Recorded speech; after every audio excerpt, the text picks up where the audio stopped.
Good afternoon, I'm Jodie Gill and this is your afternoon news fix for Wednesday the 10th of September. Police say items found at Maricopa fugitive Tom Phillips' two campsites have led them to strongly believe he was getting help. Phillips was shot and killed by police on Monday morning following a standoff and his children are now in state care. Police have found a new campsite in Dense Bush, about 200 metres from the first site, uncovered on Monday. It's fitted out with tents, tarpaulins and cooking equipment. Detective Senior Sergeant Andrew Saunders says they'll collect a number of items from the scene. We've got to identify, have they come from burglaries? Have people purchased them? Can we link them back to stores? Family and friends of Ha Gung Lee have given evidence about her isolating behaviour in the lead up to her children's deaths. The 45-year-olds accused of murdering Minu and Yuna Jo in 2018 and hiding their bodies in a storage unit. Lee argues she's not guilty by reason of insanity following the death of her husband from cancer in 2017.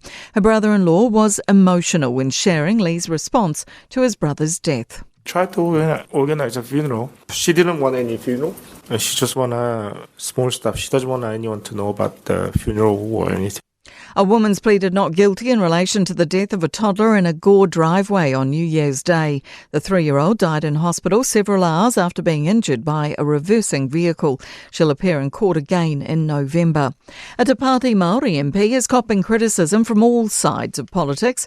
Takuta Ferris posted to social media, repeating his view it's unacceptable for other ethnicities to campaign to take a Māori seat from Māori. New Zealand First Leader Winston Peters says it's racist and disgraceful. You got all those people who are out there helping in a democracy, regardless which party they're working for, are congratulated for their contribution voluntarily without pay, and there he makes that stupid racist statement.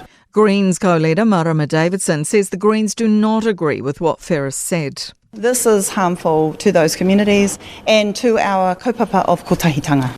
Taranaki's iconic WOMAD Festival is bowing out of 2026. The 3-day music festival sitting pause after 3 tough years following COVID-19. Taranaki Arts Festival Trust CEO Suzanne Porter says the cost of putting on events like WOMAD has risen by as much as 30% since 2020. At the same time, we're in a cost of living crisis, so people's discretionary spend has been impacted hugely whilst they're, covering mortgages, food, power, etc. So it's sort of a perfect storm. The festival plans to return in 2027. In sport, the Black Ferns are increasingly confident they can hurt their opposition in different ways at the Rugby World Cup in the UK, with fullback Renee Holmes lauding their improved kicking game. 4 potential debutants have been named in the 15-strong White Ferns cricket squad for the One-Day World Cup starting in Sri Lanka and India later this month. And renowned boxing promoter Frank Warren is praising Joseph Parker for taking a risk and putting his WBO mandatory challenger status on the line in fighting Fabio Wardley in London next month. I'm Jodie Gill, that's your latest news fix. We'll be back with the next update tomorrow morning from the Newstalk ZB newsroom.